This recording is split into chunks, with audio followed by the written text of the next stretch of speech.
Back to Is It War? World War I. War. Correct. World War II. War.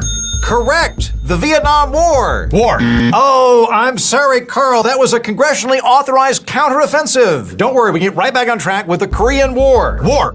No, that was police action. No, they had tanks and stuff. Well, the police have tanks now, don't they, Carl? Okay, the First and Second Iraq War. War. They identify as military action. It's a bit like pronouns, except we kill people. All right, how about Libya? War. I'm sorry, that was kinetic action, not a war. Venezuela. Well, it was an act of war, I think. No, I'm sorry, that was a law enforcement operation, not a war. Iran. It's a war. We're doing war things. No, not war things. Preemptive retaliatory de-escalation action. No, that's not a thing. All right, judges. Okay, how about the war on terrorism? War. No, it was a coalition-led conditional operation. How about Afghanistan? Afghanistan was the war on terror. No, I'm sorry, that was a pre-authorized defense stabilization initiative. Okay, can somebody tell me the rules here? War on poverty, Carl. Well, poverty, that's not even a thing. I'm sorry, I hate to do this to you. It was a trick question. We don't have poverty in the United States. The Dow went up to 50,000. Couldn't even get that high. Amazing. Don't even worry about the Epstein files. War on Christmas. The coffee cup thing? No, that's not a war. It is a war for the soul of the nation and whether or not I can wish my children Merry Christmas. Okay, you know what? I quit. I don't want to do this anymore. Today's magical phrase, Carl, you just became a United States Congressman. Congratulations, Representative Carl. Merry Christmas. It's March. Well, okay, happy Hanukkah. It starts with a simple question and ends in objective reality. Through our journey from there to here, we find one another and ourselves. And as the next 24 hours breaks free from our last, we gaze onward in reflection of the day. Come to your own conclusions. Stay vigilant. Welcome to the Daily Wrap-Up.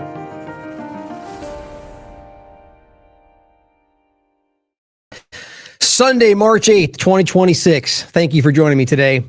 You know, I often, it's what we discuss on the show is very serious. I mean, 99% of what we get into is important, serious, you know, it affects people's lives. And so I try to have a level of decorum with the show. You know, that's why I feel like it's important to you know, just act the part, right? And not necessarily in a, you know, other than you should be kind of way or not who you usually are, but just that things like this necessitate a certain level of seriousness. All that to be said, that I felt today after everything we've been we're at a weird place in this country. And it's not necessarily different than what we've seen before, but it's at a level that I haven't seen before. And it's the last few days, but today in particular, I'm just like those kind of like you laugh or cry kind of moments, right? I mean, I still argue very strongly, and I hope you guys consider this every time I bring it up, that I feel like we are at a point where because there's a lot of at least opportunity for real change, and that's why it's very uncomfortable. But that doesn't change the fact that it's uncomfortable and that there's a lot of very kind of, you know, cognitive dissonance moments for Americans in this country to grappling with things that they don't necessarily want to be the case, but are being forced to acknowledge are real. And so sometimes you just got to laugh at how crazy it is, you know, and I felt like that was needed to just, it's important, you know, and so as much as that still did make a very real point, that's on top of the fact that it's just that ridiculous and that obvious what's being done and always has been. Just again, to a higher degree than I've seen, but no different from left and right. But the world sees that. And let's also point out their governments are largely similar, if not exactly the same, but it's still the moment of people laughing at the way this country is operating. And in many cases, looking at it as representative of Americans. I don't think that's the case, not really. But it is where we are. That's how ridiculous this is. And it might as well just be a Saturday Night Live skit because it feels ridiculous. We're watching them tell you things that we know aren't true. And then just playing this game that contradicts things they've said before or what they say is going to happen later. Now, I also want to start out by pointing out that I completely forgot about the time change today. And I started later than I usually do. And I figured, oh, it's okay. No, we're much later than usual today. And so for that point, two things, I'm likely going to, we'll see. I may end up just going through it all, but probably cut it short to some degree. Whatever I don't cover in today's show, I'll probably point to at the end, and I will get to tomorrow. But that being said, it is very late for me anyway, so it might just be cut quite short. But there's a lot to get to today that I wanted to include. And even on top of that, a lot that I'm not even going to get to today. But generally speaking, what we're going to talk about, and the way I organized today, I have a few things I wanted to get into the conversation right away. And that's some updates on these stories we've been covering. For example, the naval exercise discussion and follow-up reports about that ship being unarmed. And I think that's very important. But still, you could still argue with, always question everything, as always. That's how we should always look at it. But it's important to see, well, I'll get into it when we get there, but that's reports we're talking about. And another update on the Naval school bombing, showing that it does appear to be a U.S. missile that hit it, which we already know, but these are important to see. And some follow-up points around the school. But I want to get into a really important point early in the conversation that is reports. It's not necessarily provable. It's really, but it's very important for a lot of different reasons that I think we discussed this early around the conversation of not just deployment, which I've said this for a very long time, whether we're talking about Iraq or any other situation, I'm very much of the mind that they already have assets on the ground. I think that's, for a lot of reasons, I think all governments are doing similar things. But whether it's intelligence or just, under the guise of diplomacy or USAID, NED kind of things. But on top of that, I think it's quite clear that there has been operations, even if we're talking about the Kurds, and we'll get to that in the show if we get to it today. The whole thing of Trump going, I don't want them to be involved. Well, that's ridiculous, seeing as how you've already paid them, armed them, and sent them into Iran. So clearly that's him pretending like he's not involved in that or acting like he doesn't want it to be because I think maybe there's too much attention on it. That's because you guys did it that way. But anyway, I want to get to this because of the idea of people being on the ground, or rather being sent there, and the reports coming out of personnel, servicemen, women, just a military being rather conscientious objectors saying that I'm not going to go to war. Many of which I'm seeing saying outright, I'm not going to go to war for Israel.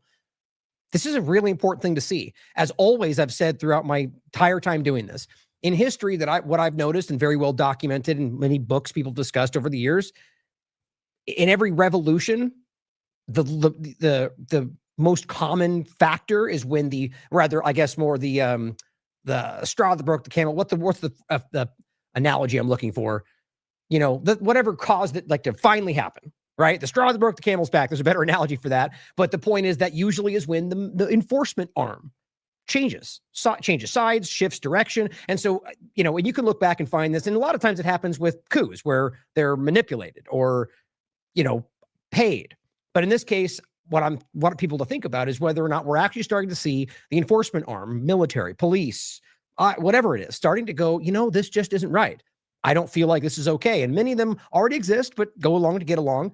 And I think what we're seeing is a lot of servicemen, people just saying, this is not okay with me. Now, Preisner had an interesting report that we're going to get into, claiming that he's talked to a lot of these people. And this is what he does. He's activism and works with a lot of military servicemen and finding out that they're being reportedly deployed.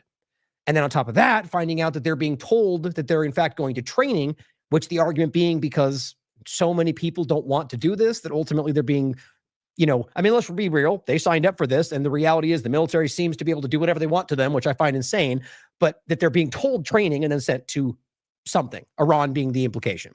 And I think that's just incredible. Now, it is a report, but I want to get into the supplementary information all the way around it that makes this seem far more relevant and important than just the report itself. Now, Lindsey Graham said something that I think is just exactly what's going on, and I'm not sure exactly why he would say it, other than that this is something that somebody out there, an entity that I think is dictating a lot of what's happening, very much wants to be seen, but only through Trump, sort of like we want Trump to battle Iran, so we're not the ones doing it, but we can make sure we guide it. It's all of this. And we've talked about the Great Reset and how this is still continuing to this very moment.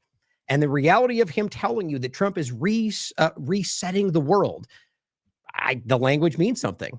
Reimagining, and we'll go through all of this and how this is just a continuation, and that what's happening around the world, I think, is very much a part of that. But I'll give you my thoughts on it. We'll talk about eugenics that came up again, I think is very important, a lot of propaganda, and get into some updates about Iran and the bombings taking place, conversations about the oil prices and the, oil from a global perspective, but gas prices when it comes to the United States, censorship around all of this, which seems to be exploding. And a lot of other points that I have a thing about Anthropic. I still have not gotten into that in depth, or rather covered it in depth. I've been looking into it for a while now in the background.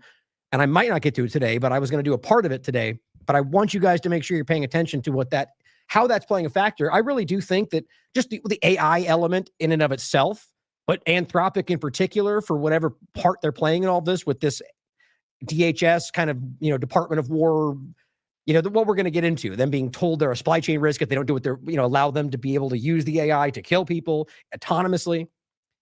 But that this to me is the kind of interconnected point to the larger conversation, right? The war is obviously horrible and going, and the genocide continuing, but those have been going on a long time. We've seen wars that wasn't always about, at least on its face, some larger agenda. I do think that's kind of always the case. But today, I think we're seeing this kind of AI, like Lavender, Hapsora, Israel, and the way they're using Palantir's AI to just murder people, and provably without human involvement, despite what they were saying. Because I've seen it discussed, but I've also seen them using it with essentially mindless adherence to just what the AI tells you. And I think this is the world that's being built out. And I think it's very important to think about. So I want to start, I always forget to do this, and I want to make sure we shout this out, because this was the original place it came from, despite some people out there, some Tim Pool adjacent entity out there, framing it as if it was their content, but posting beneath it that this is somebody else's. It's just so weird how this platform often works. But here's the original clip that I think you guys should see. It's funny. It's from Reason, I guess, and this is the commentary about how ridiculous all of this is. And you could always take it as partisan. Everybody seems to within the partisan field. They look for the parts that stand out. To me, it doesn't matter what side they think they're fighting for when what you're calling out is obvious. Right? But the game they're playing with war. Same thing Biden's administration did, with plenty of different words to weasel around it and act like they're really not there. I mean, it's an exact example is Kirby and Ukraine, and the idea of troops marching in side by side in unison. That's the only thing that we define as what they call it. Like, I forget the term, whether it was just invasion or whatever the term they were using. And eventually that did happen, and they still pretended that wasn't it. It's just the way our government operates, guys. So on that opening part I talked about, I want to give some updates on some of these points that we have been discussing. The New Republic covered this, and here's the actual original platform website that actually posted this. I'll show you just where it says that.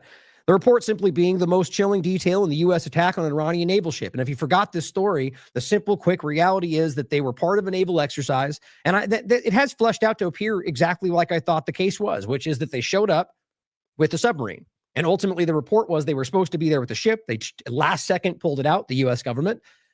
Well, I think it was 17, if I remember correctly, different countries involved. I could be wrong in the number. And Iran was there. They came with their ship. Now, the reports are continuing to show that they showed up, were part of this. And as I've showed you before, Milan, I think is the acronym, that they historically are mostly unarmed, or rather either unarmed or brings the amount needed to expel what they're going to do if it's an armed exercise.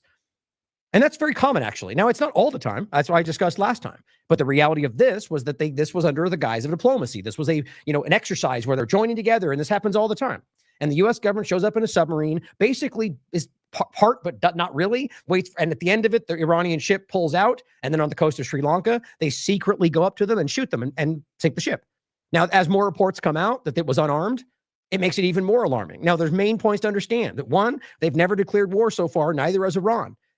Neither have they allowance under the War Powers Act, because Trump himself said very clearly, I attacked first. There's no imminent threat. So there's no approval from Congress, there's no authorization for use of military force, and there's no war powers allowance. So there is no legal reality here, no matter what their justification is, right? Even if it was an imminent response, or let's just say if it was an imminent attack, right now, technically, he would have those 60-day period to continue to do what he's doing and eventually have to verify that Congress. But he himself said it was not. He said it was him attacking first. And the claim of imminent has completely fallen down. And they know that. That's why they're trying to water it down with different things now.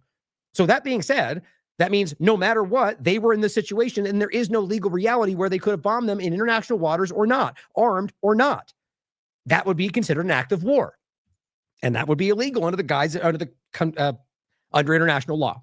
So on top of it, they didn't rescue the people after they attacked them. They may sound crazy to the uninformed about the international legalities, whether or not you respect them or believe they should be there. It is the current reality. If the U.S. government does sign on to it every year, or ever just being a part of the international community and the UN and what they pretend they're doing, And that means that they're required in the Geneva Conventions to rescue people that after engagement, and if there's no risk, which there was not, they did not. Most of them died. They left. Remember, because what Hegseth told you, maximum lethality, punch them while they're down. We don't want a fair fight, Graham recently said. Right, so that means you basically trick somebody, wait for them to be unarmed, sneak up on them and fire them, then leave them all to die, because that's what honorable people do, right? That's what the America First, it's insane. In what world has that ever been what we at least pretend we are? And so whether they were armed was the least important part. Now it's coming out even more so that they seem to have not been armed. Now, as it says here, the Iranian ambassador to India, Mohammad Fatali, condemned the attack and said the ship was unarmed. So this is from the Iranian side. Now, what we have now is, and of course, we question all of them. Just because Iranian does not therefore mean dishonest. Frankly, if you're going to look at it that way, it's far more likely that our people are lying, since that's the most obvious track record. But neither side should be assumed to be lying. It should be considered. Look at it, consider it, question it, look at all the facts. Now, what we have is the former Indian foreign minister, I believe, and he was on the record. I think they have him tagged right in here. He came out right away and said this was unarmed and that these people it was a war crime or just a crime. Now, that was still, as far as I could tell, the Indian government, Modi in particular, have yet to really clarify, which would be the final point. Now, so that was there. Now there was a lot of dispute, and fairly so. Now we have the Iranian ambassador who's come out and said, yes, it was unarmed. Of course, they could be lying. But so now what we have is two people who have information and insight into the situation telling you that it was unarmed. And we have examples of these situations being exactly that in the past. We have nobody on the other side giving you anything other than that's not true. And here's what, so it could be that they're both lying, but if the evidence suggests that it was unarmed. And it says, we will respond to this assassination very strongly. The ship was unarmed. And remember, even if it was armed, that was still a crime under international law because of everything we just discussed. And in a regular maneuver at sea, I think the United States and the Zionist regime want to disturb and destroy all the international law and international norms. I agree with that. In fact, I think that's exactly part of what they're trying to accomplish. Why? Because look at what Israel's done for 2 years. Literally spitting in the face of everything they ever claimed they were fighting for. And that's not to say that every other country cared at all, but at least they pretended. And maybe that's worse. I don't know. But the point is, Israel has continued to laugh at it, to violate it, to sneer, to do everything they're not supposed to do. Murdering children, starvation, the whole damn thing. So now, if this becomes some casual dragging the world into this different situation, and Trump displays all of this, acting like it's normal, and quite literally, line to line right now, guys, every point you saw Israel do in Gaza's genocide that's still going, you now see Hegseth, Trump, and the rest parroting those same points. It's kind of like a mash between the Iraq war narratives and Israel's Gaza genocide narratives. And so that then gives cover to what they did, right? They're going to look, well, if you're going to go after me, then go after Trump. Well, you know what? I agree, but it's going to spread this out. So the fact that he said that should matter. And the fact that it was a crime under every possible reality should matter. And look, if you want to go but Iran bad guy, you know what? You're probably right. Prove it. Make your case. I wouldn't disagree if you've got evidence. It still does not change the legal reality of the situation. That's what's so frustrating about this is it's like the whataboutism, I guess, in a way that they've always made fun of about the left, but they're just doing the same thing, but pivoting to something that doesn't even make the point invalid. Right? It's just so frustrating that it's like saying, well, they're bad or they did bad things. Or, it's like saying that person bopped a grandma on the head and they shouldn't be here. Okay, fine. That doesn't then invalidate their rights. They're a disgusting human being. They have to go to trial and they have to prove the evidence, right? No, bad guy, get him out of here. It's amazing.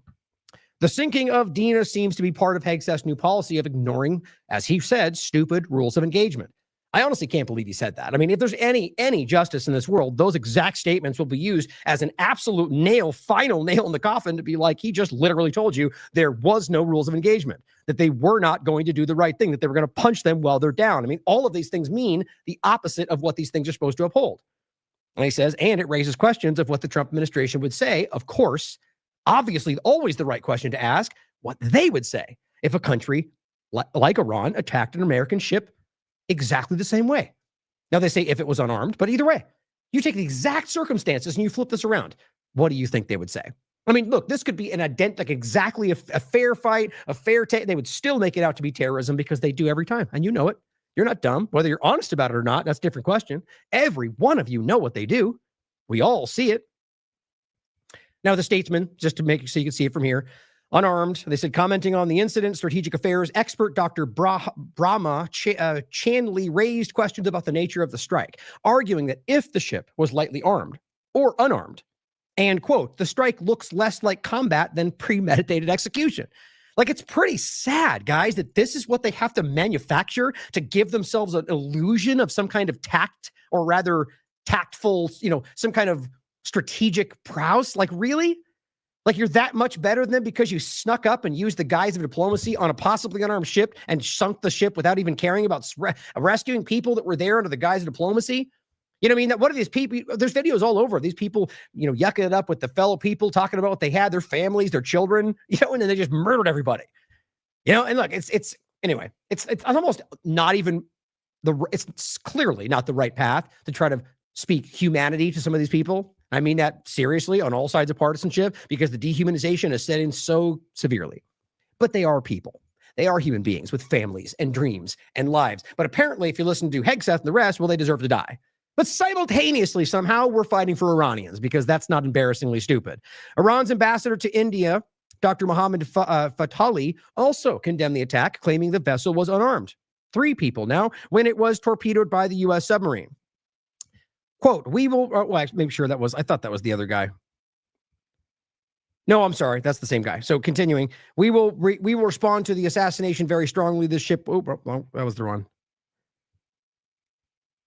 Oh, you know what? I'm sorry. I just read the other article. I forgot this was just just to show you where it was written here. We will respond with the assassination very strongly. The ship was unarmed in a regular maneuver at sea. So, these things obviously matter, guys. Especially with whatever, like right now, you're finding people on the Trump side screaming about them using cluster munitions. So wait a minute, are there rules or not? Oh, it only applies to you, except here's an example of the U.S. government buying cluster munitions from Israel like 30 seconds ago. It's infuriating that we have to be this dishonest.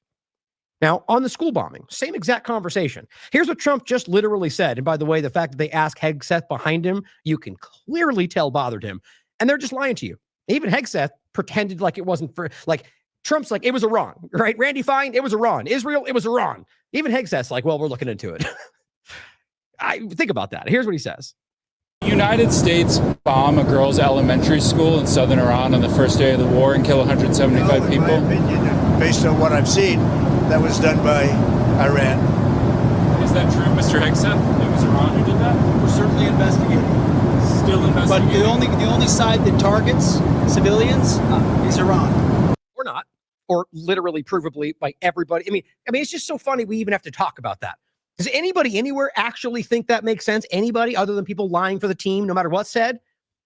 Are we unaware of all the hundreds of, literally, if you do the math of the war on terror, we're talking about tens of millions of innocent people that have been killed. Look, there's been reports about that my entire life. Look at it, guys. It's not a secret. Like, from high-level international entities that have done mass research about all the different locations of their war on terror bombings every time in Iraq, every time in Syria, every time in Somalia. I'm right now, I could bring up 16 reports showing you from Sudan, Somalia, 10 civilians killed with a U.S. bombing that they said were doing it, and here we are. Really? It's just so crazy. And the same thing Graham just said and the rest of them, but we don't do that. You do, though. So, look, every government is capable of doing that. That should be the real way to frame this. And it's embarrassing that anybody would claim that you're somehow morally superior or above. We just wouldn't do that. It's just embarrassing. We think it was done. We think it was done by Iran. Can you give us an idea? Because they're very inaccurate, as you know, with their munitions. That's why. Because they're inaccurate with the munitions. Okay, well, seeing as how that's the case, or rather, despite him saying that, like, it's, what is that? What is that on my screen right there? That's weird. But, the obvious reality here, guys, is that the evidence has already been very clear. Whether it's the reportings from the New York Times, the Wall Street Journal, that just back up from U.S. intelligence in his administration, literally telling you that, or all of the evidence, by the way, that also literally shows you that. And so here, on top of that, Iran has released a video, which you should question, of the strike on the girls' school. A U.S. Tomahawk missile is clearly visible, debunking the U.S. blatant lie. They're also struck the same school 40 minutes later to murder those involved in the rescue effort. Doesn't that sound familiar? Guess that was just a double accident, right? And I check this like I do everything I talk about. The AI thing says that it's not AI, at least doesn't appear to be. The image does show that it's been roundly shared and it does tie back. It's just, pretty clear. And that even if this wasn't there, on top of everything else, we already have the evidence. I mean, Hegseth literally posted the bombing map, and a journalist in the press gaggle pinpointed on the map, and I checked, it is correct. And it's right in the red spot of Hegseth's own bombing map. And then you got an Israeli guy that comes out and goes, no, it was the U.S., don't even blame us, literally shoving the blame onto them, even though it was probably Israel in the first place. If you really want, I would never claim that the U.S. government would not target, or that I would argue that they would do it deliberately if it was in their interest. 100%. But Israel seems to do it by design, like that. And like the U.S., if it was somehow going to gain them something, even though I don't think they care, like it's more benign, it's more like sociopathic, where Israel's more psychopathic. It's more about punishing, hurting, Amalek, destroy them all. And so my mindset is most likely this was something that was designed by what they've done. Look at what they did in Gaza. Look at what they're doing everywhere. But you can decide for yourself. And so they're just telling you, looks like it was Iran. Here's my show if you want to listen to what we discussed on the 28th, which I thought it was definitive at that point. We have William Dar Maple posting this about CPAC, and the head of CPAC says Iranian schoolgirls are better dead than in a burqa. And that's exactly how he said it. The point ultimately is, when asked about it, right, saying that, those girls are dead, like basically saying that women in Iran are, burqas, which, remember, guys, that's not the real picture, the way they frame that. I've talked to many people who have traveled through Iran. Robert, for example, has very, very good contacts and insight. I've interviewed Brian, I forget his last name, who literally backpacked through there, and he's just a random guy. And the evidence is the same every single time. I mean, right now you can look up contacts or rather accounts in Iran, which you should question. I agree. But that will, wandering around Iran in normal Western-looking clothes and without a hijab. And yet in some places, they do have them and are more strict. But guess what? That exists in Israel too. As I've shown you 1,000 times, Orthodox Jewish women in many of the more Orthodox locations, like Zionists more so than anything, are forced to wear head coverings. Why is that not? Why it's okay one, not the other? I guess only when they're brown. It's just embarrassing. So the point about all that is to lie about it relentlessly, like the nukes, like everything else they lie about. And I'm not even saying that there's points that I would criticize around the way it's forced, but not everywhere. It's not a ubiquitous enforcement. It's more specific to certain areas. But that's for the Iranians to decide. And as Robert points out relentlessly, and I mean that in a good way, that they have shown over the years that Iranians are literally, with their protest, not when the U.S. gets involved, you see change. You see them literally have changed through their government. It changes the way that things happen in their lives. Amazing how that works. Now, I wouldn't even argue that means that they're on their side. I think governments are playing games with everybody. But look at what we deal with. When's the last time you had any real material change outside of narratives and wedge issues and screaming back and forth and then removing things back and forth? We are so obviously manipulated in this country. So the point was, well, they have burqas and they're forced to wear them. And then the point was, well, they're dead, man. Those girls are dead. And essentially, well, if they were alive, they'd be in burqas. That's what he said. So really? So it's more important? So basically he didn't say it, but that's what the insinuation was. This is a radical, guys. That's what a extremist looks like. The kind of person who would rationalize the death of children because they might be in a position that I think is like a religious or political dynamic that I disagree with. Like, what if they disagree with you? Does that matter? Not to these people. Now here is Bolton trying to tell you, I don't even know why this guy's even involved in the conversation anymore. He should be in prison, telling you that it's their fault for bombing the school because the school is too close. And then I'll make the same point I made, and even Twitter called it out. Oh, I'm sorry. I didn't show the... Oh, that's weird. That shouldn't have gone down, actually. I don't think I showed you anything. Hold on me.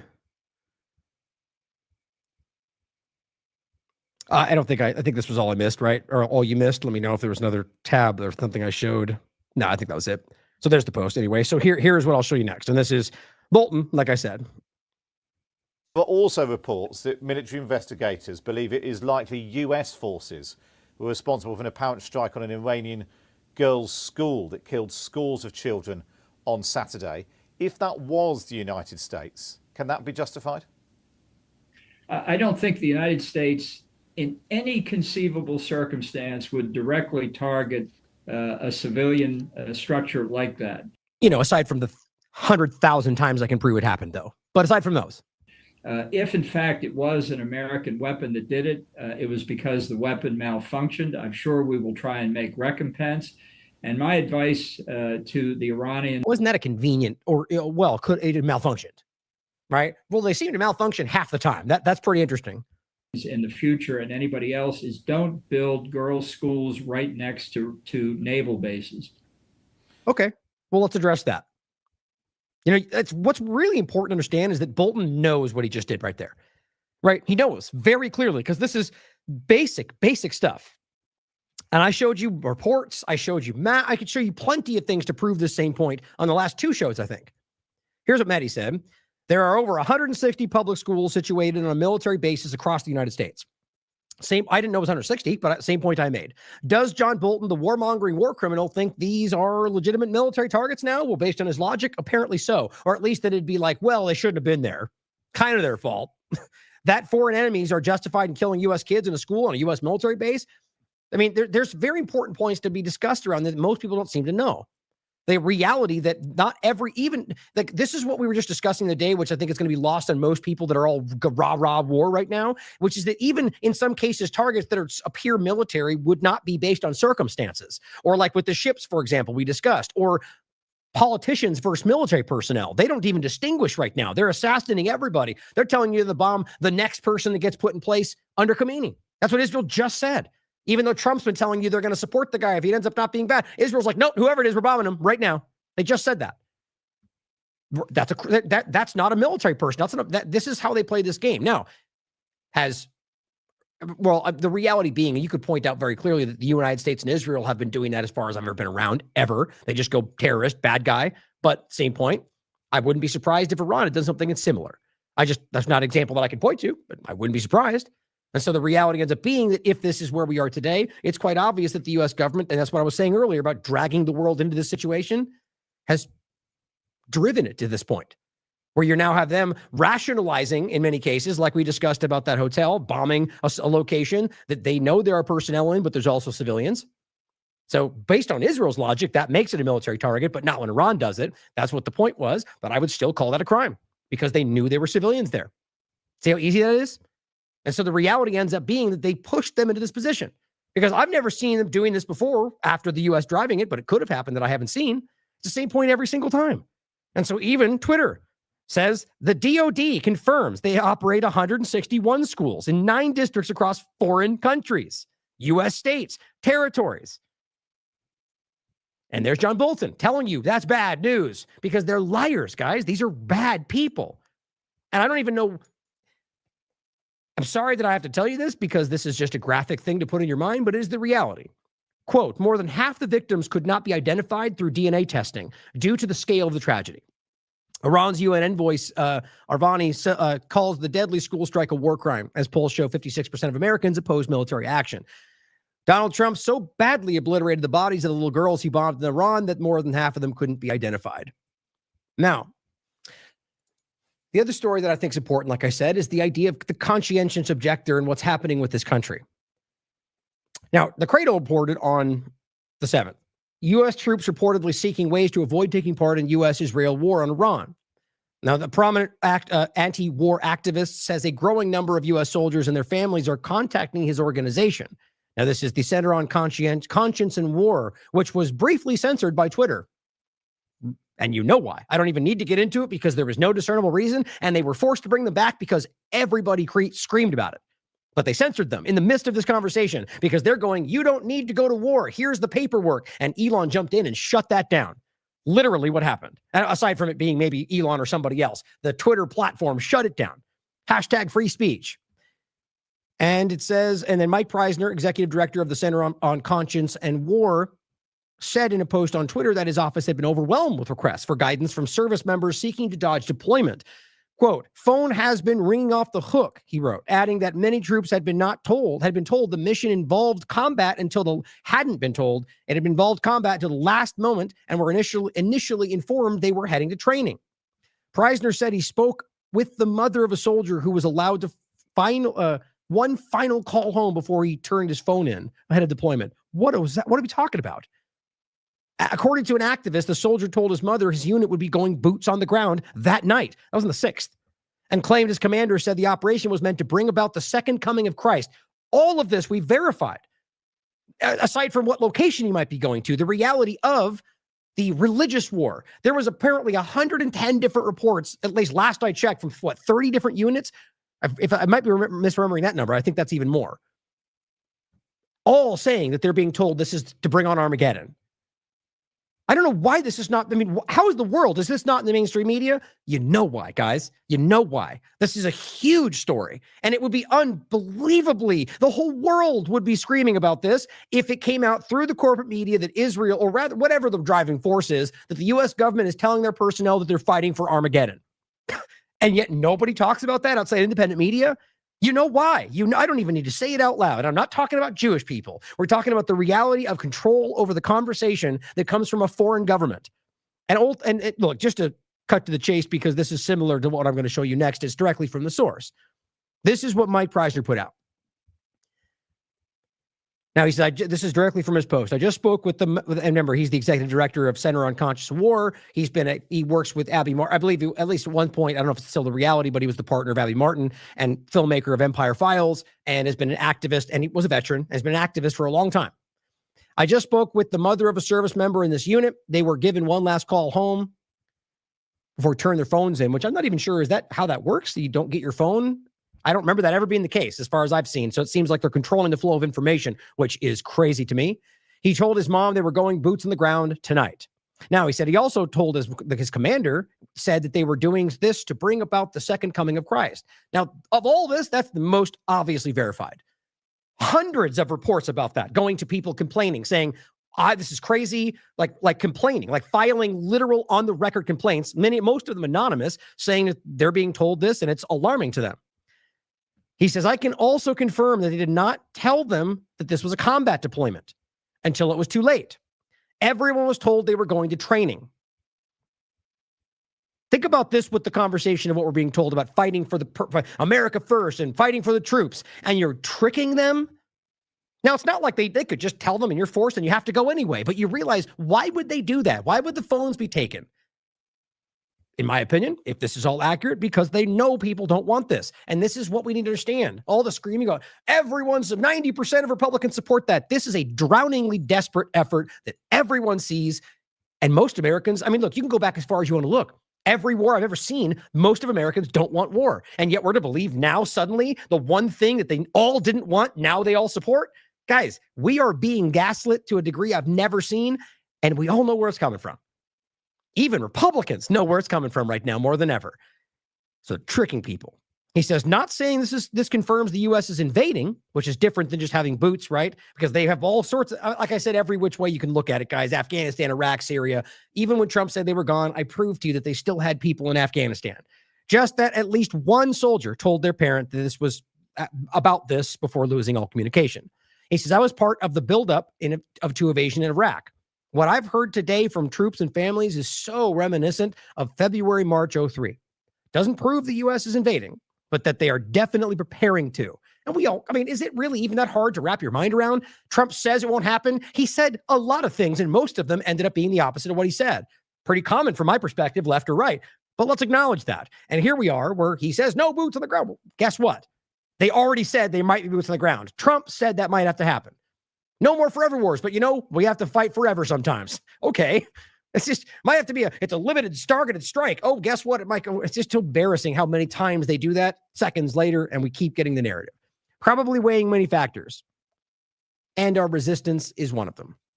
So here's what I wrote, I just brought it up to people see in my audience, saying that this is what's happening, right? That people should see this, that they don't want to fight Iran for Israel. And then a follow-up from Mike, his account or his platform, or rather he's the executive director of Center on Conscious War, suspended from Twitter. They just suspended this for informing service members of their legal rights.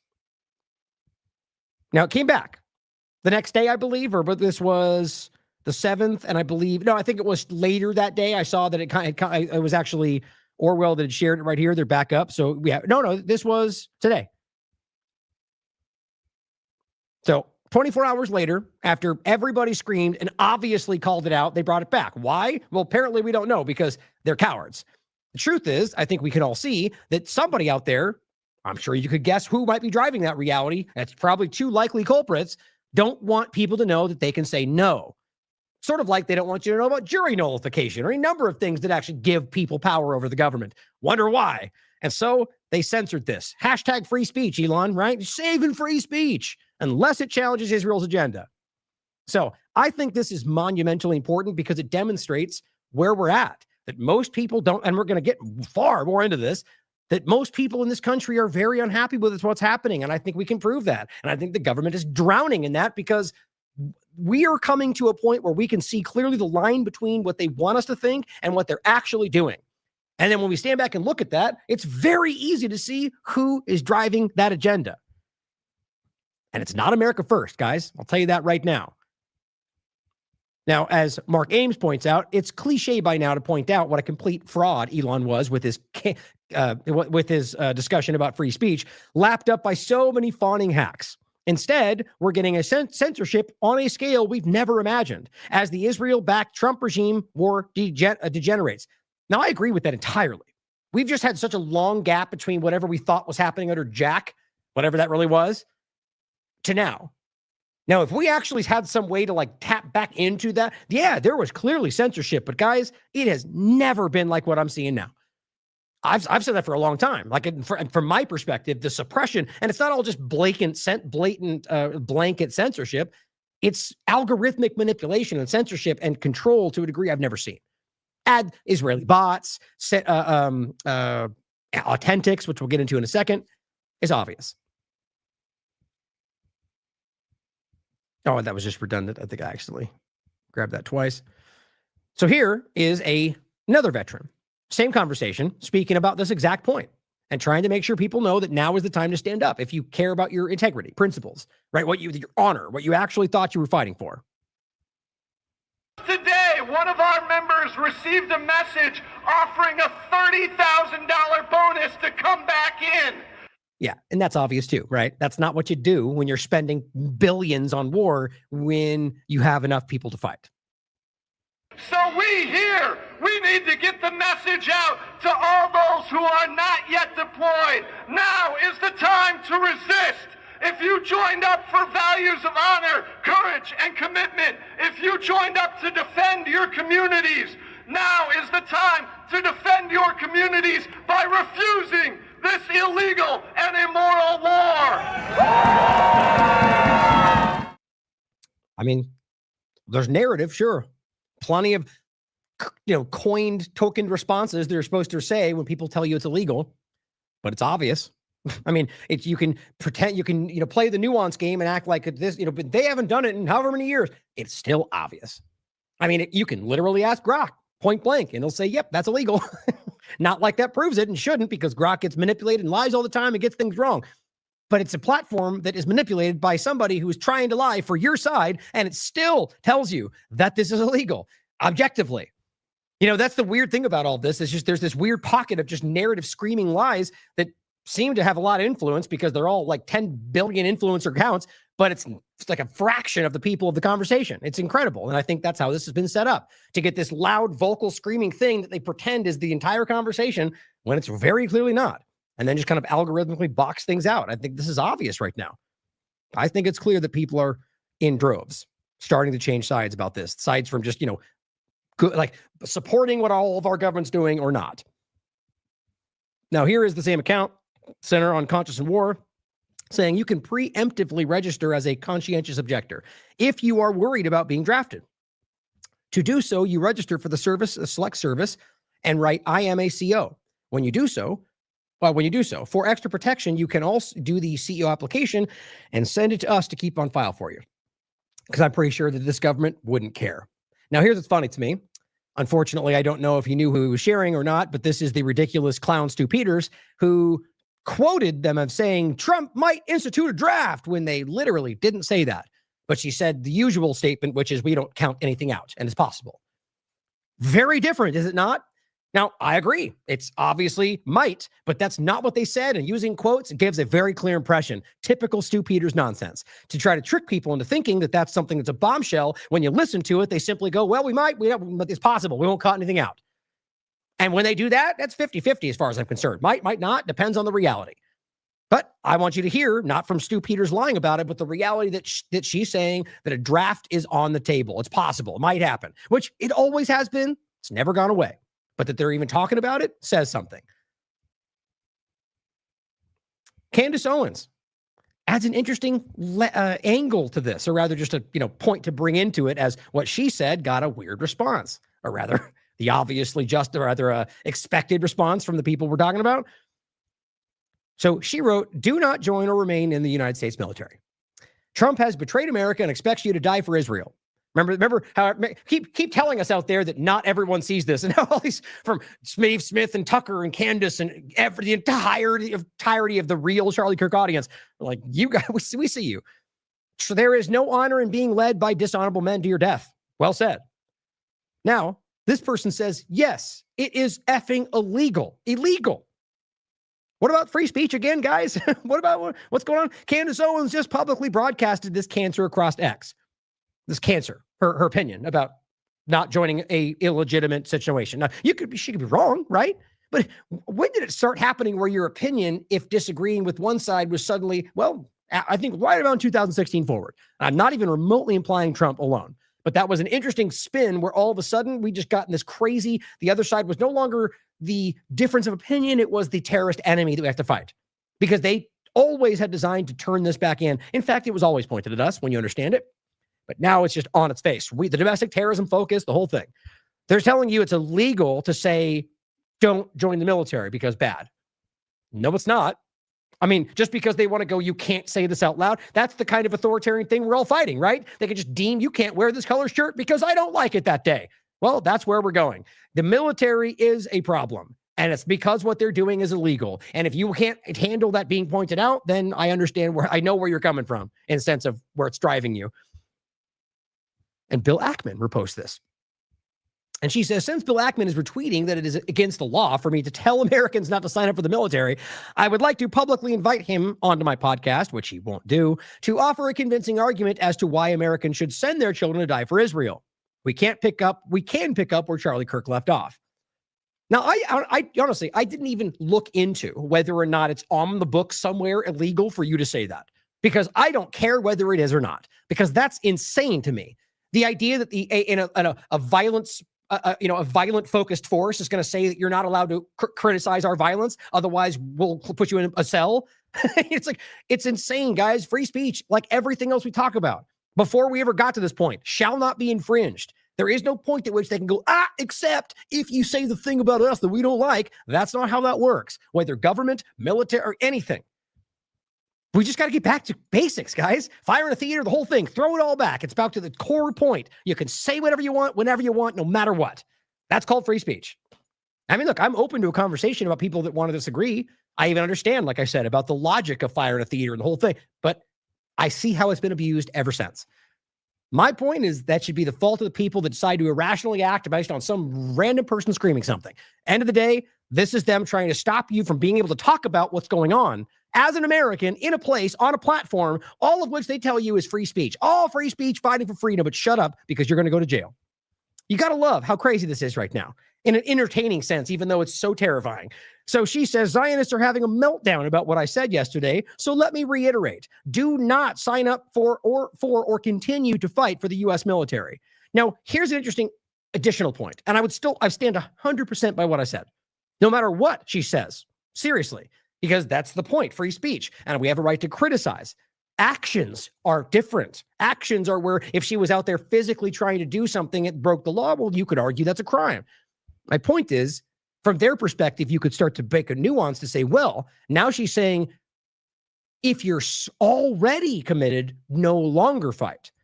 I still stand by what I said, but I argue they're going to make a bigger case about her trying to convince standing military personnel to ignore their commitments and their oaths. You see my point? That's interesting, but I still, doesn't matter. It's still free speech. This war is on behalf of satanic pedophiles, she writes. Find the legal means to exit the military. Do not fight for child rapists. Now, it says things like that, whether you agree with that or not. It's a crazy statement, which I'm not saying doesn't exist. What I'm saying is that's a very broad statement about the war is on behalf of, I mean, to me, that's the kind of thing, that's an Alex Jones level thing. Whether true or not, in some sense, it's used in order to make it look crazy or made broad in order to make it ignorable by people who would otherwise be interested. Not you. You may think I'm crazy and disagree.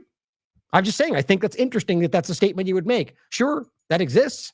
Clearly, I mean, are there pedophiles? Yes. Are there people that believe in Satanism? Yes, 100%. Are there people that practice both? Clearly. Are they in our government in some cases? I would argue I can see that. The point is it the vast majority? You could decide. I don't think so. I think there's a level of this that has a play, but you have to understand that this is something that is used to get the average person who might be beginning to understand like the basics of this. The illegalities of the war and the fact that the war was done illegally, and you jump to satanic pedophiles, they're going to go, whoa, okay, I'm going to ignore from now on all the important things she might say. Think about that for a second. Daniel says, here's where you go. So good for him. Stand by this, guys. They have a right to point this out, and military have a right to know their rights. Now, in Israel, same point. Haaretz, I protested the Iran war. Israeli police beat, arrested, and strip searched me, says this Jewish person in Israel, because it's all about Zionism, guys, and you're not allowed to stand up against Zionism wars. You can read it for yourself. It's no different. This is not new either, but people just pretend they don't know what's going on in these countries. Now, here's a clip. I'll play just a couple quick parts of in the beginning, really, from John Mersheimer telling you there's no question a nuclear-armed Iran would bring stability to the region. Interesting point. Even though I obviously there's logic to it, the way he frames it, I find interesting because this is an older clip. Because I'll just tell you right now what he says is that nuclear weapons are actually a peace tool because of deterrence. And it's like, okay, well, maybe that's changing today or is because of their clear direction of tactical nukes and Trump's effort to make them usable, which blows my mind. I've been saying that since his first administration. He's the one that drove that forward, guys. But overall, maybe even before that, you could argue there is some logic there, right? That was the way they were designed, at least how after the fact, is that, well, it's about deterrence and we have them, nobody wants to use them. So if we have them, okay, there's a point there. I just don't agree with with people like the extremist Zionist religious cult that we can see driving this. I think that changes the conversation about that, right? But nonetheless, hear what he had to say. I think there's no question that a nuclear-armed Iran would bring stability to the region, because nuclear weapons are weapons of peace. They're weapons. Okay, right. That was what it was. Weapons of peace. That's a little bit far for me, right? Like the idea, weapons of peace, but they're destructive. But I get what he's saying, though. I just think that's important to think about. Like maybe use a different word, But at the end of the day, it could ultimately, if there was no irrational lunatics out there, and that's pretty much the groups that were claimed to be fighting for freedom out there, that this might make sense. Weapons of deterrence. They have hardly any offensive capability at all. And if Iran had... Sorry, one more stop. I think that was the main point, is that the logic is, well, there is no offensive purpose because once you use it, that not only is that going to set off a response that causes more chaos, like nuclear style, but that it's so widely devastating and there's no real like tactical use. It's just like a massive destruction point that then like that ends up being that there is real no offensive use. It's really just holding them as a deterrent for other use. So there, like I said, there's logic there, but same point. A nuclear deterrent, there's no way that the United States or Israel, for that matter, would be threatening to attack Iran now. In the same way that if Saddam had nuclear weapons in 2003, the United States would not have invaded Iraq. And if Libya had nuclear weapons in 2011, the United States would not have gone to war against Libya. So I think that if you had a Middle East where other states besides Israel, and this of course includes Iran, had a nuclear deterrent, it would be a more peaceful region. Well, it's possible there'll be some proliferation. I wouldn't bet against the fact that maybe Turkey or Saudi Arabia would acquire nuclear weapons, but people have been predicting widespread proliferation for decades now, and it's never happened. But I think there are two reasons that it wouldn't happen. One is that the Iranians would not be able to blackmail anybody in the neighborhood with their nuclear weapons. We've created this myth in this country over the past few years in talking about Iran that any country that acquires nuclear weapons can blackmail other countries or use those nuclear weapons for offensive purposes. We have a lot of theory and a huge amount of empirical evidence, 67 years now, which show that no country with nuclear weapons can blackmail another country as long as somebody is protecting that country or it has its own nuclear weapons. Right. I mean, that's a fair point. You know, this is the thing we talk about, like I think it was it Tucker? Tucker made the point on Pierce about the Shiite attacks, zero, right? Whatever you want to claim, and then you could still be right. They're evil, and we just, because of this and that hasn't been allowed to happen. Okay, possible. It's also just as likely or possible that you're wrong and that the reality he said was right. So the point is that we have this body of evidence, 67 years, where, well, that hasn't happened. Nobody has. And there are some lunatics out there. Or even the idea of that lone crazy man who might build one somewhere and use it, or some terrorist in the tunnel might build one somewhere. Okay, possible, right? Okay, adding to the point, as always, I know people out there want me to say this, and I don't disagree that it's possible that there's an argument that nuclear weapons don't exist, or that the power is not what they claim it is. It's always worth considering that. I don't agree with that. I think the evidence leans the other way, but it's worth considering. The point being that where nothing's happened. There hasn't been any, not in the sense that he's discussing. So doesn't that mean more than screaming rhetoric from people that we've seen lie, like the press conference right before that and everything they've ever said in my entire life? I'm being hyperbolic on purpose, but clearly they lie a lot. That has to matter. That seems to be empirical evidence. Like he said, we got to get away from listening to politicians in any sense. And this leads to the second reason. The United States is going to extend its nuclear umbrella over Saudi Arabia and over Turkey, the way it extended it over Germany and Japan during the Cold War. And we will make it perfectly clear to the Iranians that they cannot blackmail anybody. And by the way, to clarify what I said there, obviously what I mean is, listen, consider what they're saying. Consider everything from anybody, question it all, right? But what I mean is people who are taking what politicians say as gospel. Right? Like Trump says it, therefore that's the reality. I don't know why anybody has ever gotten there, even if you believe everything he's saying is true. He could be wrong. He could be misled. It's always the same point. So there'll be no great incentive for Turkey or for Saudi Arabia to acquire nuclear weapons. And as you know, when you're involved in contact sports, it can be very dangerous. And so they live in a dangerous world. And on top of that, nuclear weapons are the ultimate deterrent. Right? It doesn't get any better than nuclear weapons. And of course, this is why states pursue nuclear weapons. I believe that if Iran had nuclear weapons, the United States and Israel would not be threatening to attack Iran. You don't attack a country. See, this is the point I've been making the entire time. In fact, not just that itself makes the point, but look at the rest of their actions.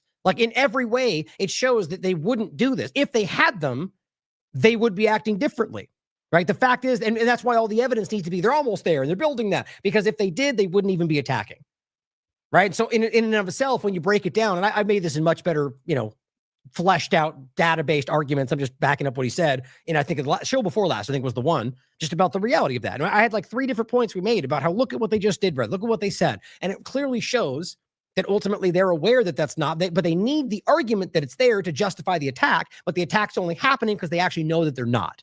And that's backed up by Gabbard, it's backed up by the previous, it's backed up by intelligence in general, it's backed up by the IEA, it's backed up by the International Atomic Energy Agency, by all of them. Apparently Witkoff saying things out loud is enough to get people to ignore all the evidence, because just like I said, that's how a lot of partisanship works. Country that has nuclear weapons and put its survival at risk. So I think if Iran were to get nuclear weapons, the United States and Israel would back off and stop threatening them. Then there's always the case of Libya. You remember Colonel Gaddafi? We told Colonel Gaddafi that if he gave up his nuclear weapons program, his weapons of mass destruction programs, that we would leave him alone. Mm-hmm. You know what happened to Colonel Gaddafi? He's now 6 feet under, and we helped put him 6 feet under. In case you don't remember, the point is that he complied, right? And then they killed him. It's quite simple. And then that's why we pointed in the past when they go, I don't even know, I don't know if they thought this was smart or it was just clumsy politics, but they said, we'll talk about, give him the Libya model.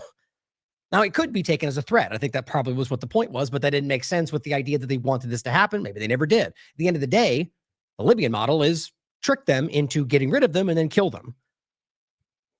That's a lesson for everybody in the world, whether bad guy or not.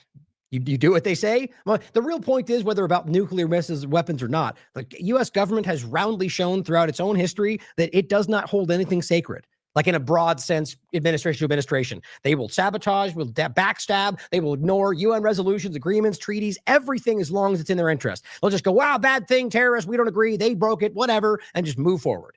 They've done it my entire life. So is Israel.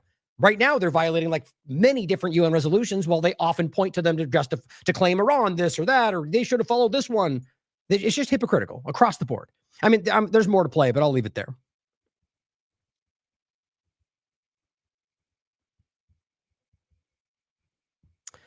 So into the conversation of the Great Reset, Lindsey Graham, Trump, Republican style.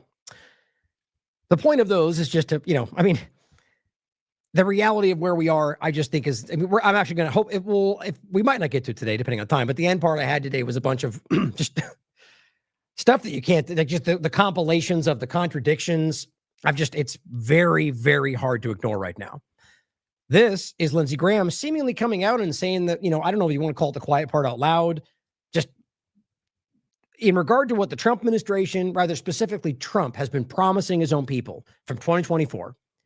Everything he's talking about here contradicts all of that, or rather, every point here contradicts things he said in that conversation. And yet people go, yay, Shield of America. Let's make a new forever war against South America, which is already starting. We'll show you in a second. And all the people that said no forever wars, no more regime change, no war with Iran are like, yay, war with Iran, regime change, go after South America forever. Look for yourself.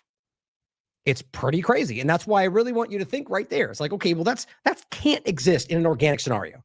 So that means this weird fake conversation, which all of them know we're seeing them do that. Because look at the comments. It's like every other comment's like, you're ridiculous. This is you now. This you account where it shows this is what you said then, this is what you're saying now. It's all over the place. And they just keep doing it. So this is about an illusion of what's happening. I don't even think those people care truly about anything they're saying. Here's Lindsey Graham telling you that all of this, everything we're discussing, is about resetting the world, or at least that's what Trump's doing. And I believe that's what's happening to a very real degree. And the Great Reset is one element of all of this. The network state agenda, the freedom cities conversation, CEO-run countries, like all of this, even the international law point, the Palantir surveillance, everything they're doing, changing the dynamics of international law, changing our relationship with the Constitution. All of this is dragging us into this new scenario. Donald Trump's new WHO proposal, his new Board of Peace, the global dynamic, is, as the UN called it, a Security Council adjacent entity. These are globalist talks, guys. That's what those are. He introduced it at the UN. He introduced it at the Davos meeting. Those are both globalist discussions. Think about how stupid this is for people like Jones to act like this is not exactly what is happening. And here's Lindsey Graham, straight up telling you that. I'm not looking for a fair fight. If we get in a fight, I want to win it. I want to win it quick. Okay, just to start out with that ridiculous point, because it seems that too is what they're trying to change, right? Apparently it's somehow now weak to care about honor and integrity because bad guy Iran. It doesn't matter what the other side is. It's about you that matters, right? It doesn't matter whether the worst terrorist in the world. What you do matters about who you are. So to claim they're bad, we do it too, means you're just as bad as them. I've saved that 1,000 times of doing this. Just like Hegseth. We don't want to punch them while they're down. These are all very clear sentiments. It means you're a coward. It means you are a manipulator. It means you don't hold anything sacred. It means you don't have any respect for anybody. To say you don't want a fair fight, that's in another way of saying that means we'll break the law, right? It's crazy that you have people out there going, yeah, get them, tell them, F around and find out. Like these are children in the conversation. And they seem to be the ones getting all, like literally being lifted up into this. So the world one thinks we're all that stupid. And that these people get the illusion of somehow support. I just flatly do not think this country is as dumb as they believe it is or they want you to think it is. Not looking for a fair fight. If we get in a fight, I want to win it. I want to win it quick. I'm in Miami. Oh, sorry, one more thing on that too. That means that you're weak, right? So if somebody's strong, who has the best military in the world and has no worry about Iran, let's stand up, step in the ring. Let's do it, right?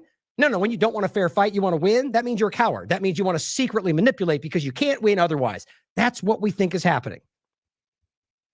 You see this hat? Free Cuba. Stay tuned. Yeah.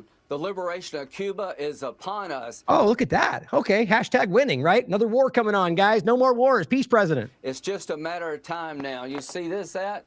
Make Iran great. President Trump said the only way to make Iran great is for the people to take over. Oh, okay. Okay, interesting. Well, make Iran great. Yeah, you know what? It's a point you should ask. Maybe you want that, right? Maybe you want Iran to be great again. Maybe you also want America to be great again. All right, that's okay. You could want both those things. Clearly, you can want both those things. But you can't have both of them first. See? That matters, doesn't it? So is it Iran first or is it America first? Right? Okay, well, if you're making America great again and Iran great again, I guess you could do them simultaneously, but is that what you want as Republicans? Do you want half America first, half Iran, or do you want America first, right? Well, you get the point. That's not even remotely what's happening. I think the reality for most conservatives that's setting in really alarmingly right now. But let's just move that point aside. No more wars? Okay, well, Cuba. Oh, so Cuba bad. Okay, well, wait, we're going to get to the cartels in Mexico, which apparently is already kicking off with Nome at the helm, apparently, which is insanely alarming. Even like what the word I was looking for yesterday was failing up is what they keep doing. Nome gets destroyed, gets proven to be a literal like profiteer criminal, whatever you else want to call she's doing, gets exposed for being the most embarrassingly stupid person in the conversation. Nobody believes she has any actual ability. And yet she gets put into a position where she's somehow controlling, at least as it appears, I kind of doubt that's the reality, Rubio, whatever else, a new international, like global control dynamic. It's insane, guys. It's absolutely insane. But Cuba and the rest and Iran, I mean, all this is more wars. All of this is not a peace president. But do I even need to say it? Probably not. We're marching through the world. We're cleaning out the bad guys. Yeah, marching through the world, cleaning out the bad guys. America first, right? You're going to get the ridiculous children out there. They're going to try to contort that into, well, we have to do that first before we get this because it's always the thing he's doing. That's the thing that'll lead to the we do that first and then we'll get the thing. Okay, cool. You tell me when that happens. You ring your bell and I'll come running. You know, it's just not, I don't see it happening. I mean, understand that marching around the world and getting rid of the bad guy, who decides who's bad? Who decides which ones get removed? Oh, I guess apparently Israel. And we'll get to the eugenics part, by the way, because that's very similar to what we're hearing about getting rid of this bad 1% of people, because that's just how you make societies great. Apparently, it's the crime gene. I'm not kidding. That's Stephen Miller. I want to have relationships with new people that will make us prosperous and safe. I've never seen anybody like it. This is Ronald Reagan plus. Donald Trump is resetting the world in a way nobody could have dreamed of a year ago. Plus, Donald Trump is resetting the world. Trump is resetting the world. Trump is resetting the world in a way nobody could have dreamed of a year ago. Nobody could have dreamed of a year ago, other than Klaus Schwab. He is the greatest commander-in-chief of all time. Our military is the best of all time. Iran is going down, and Cuba is next. God, what a clown. Right? I mean, on top of the fact that it's just like, it just screams weakness when clearly you're not sitting good right now. There's a lot of problems. We'll get into munitions if we have time today. And the reality of all this, if not tomorrow, I'm planning to do a show tomorrow. We'll get into all the rest of this stuff, hopefully as early as I can. But, you're not doing, I'm not going to say you're losing because I don't know. I'm not going to be like the rest of these partisans that, but we're winning entirely and the U.S. has never been stronger. Or the other side going, Iran's killing everybody and the U.S. has never been weaker. Well, probably somewhere in the middle, right? I mean, genuinely, like that's always tends to be the case. Now, I'll give you some thoughts when we get there about which way I see this leaning. And I don't think the U.S. is doing as well as it's claiming, but I have no real way to know the reality on the ground of Iran. So it's hard to know. That's what I mean. It's like somewhere in the middle. But so what I mean in that sense is that I can see how the U.S. is having some failures they're trying to hide. But that doesn't always mean that they're losing in response to what Iran may have just as many problems in what they're dealing with. It's important to question this stuff. But my point, though, is that what we can see with the discussion of the discussion of bringing them all together to quadruple manufacturing and what that clearly shows you, or the fact that they're already getting locations completely decimated they claimed weren't, or the Qatar billion-dollar surveillance system that even Douglas McGregor told you they killed. He said they took out their eyes. On top of that, you could go on forever. The point is, it's pretty clear that they're struggling in a lot of ways and trying to make it look like they're not. And so to come out and do this, we're stronger than ever, this is the best thing ever, we're so strong, and we're beating everybody, it just screams weakness. It's like 2008, the day before, going, we've never been stronger. I've never seen a financial economy stronger than ever. And then everything collapses. That's what their job is. That's what these people do. And they may not even know, like that idiot on the economic show that had maybe no idea and then collapse. But I tend to think they know more than they think, or more than they let on. But I don't think people like this are truly in the know of what the larger conversation is. Some of them, I don't know which, Graham might be up there, but most Congress is my point. I don't think most of these people are truly in the know of what's going on. But as, just the bullet points, resetting the world, not looking for a fair fight, marching through the world and cleaning out the bad guys. Cuba is next. # winning. Great reset. Peace president. How crazy, right? How embarrassing. Oh, and don't forget, by the way, Donald Trump has endorsed him. Right? So all these arguments about all the things and all the bad stuff. Well, Trump's already endorsed Lindsey Graham for 2026, and he's absolutely do everything he can, including apparently flying to Kentucky to fight against Tom Massey, which is just, it speaks for itself, guys.